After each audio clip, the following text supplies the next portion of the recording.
అమ్మో, ఆఫీస్కి టైం అవుతుంది. నైట్ అంతా కాళ్ళ నొప్పులతో బాధపడ్డారు కదండి. ఈరోజు ఆఫీస్కి వెళ్ళకండి. తప్పదే, వెళ్ళాల్సిందే.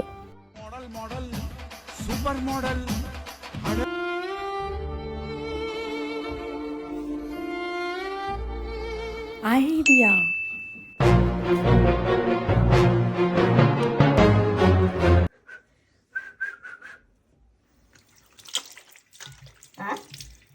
మా మా సోప్ అరిగిపోయింది మా, పవర్ లేదు.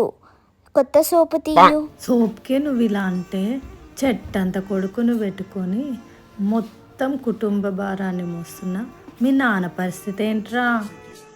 సారీ మా, నా కళ్ళు తెరిపించావు. జాబ్ చేసి కుటుంబ బాధ్యతలన్నీ నేనే తీసుకుంటాను.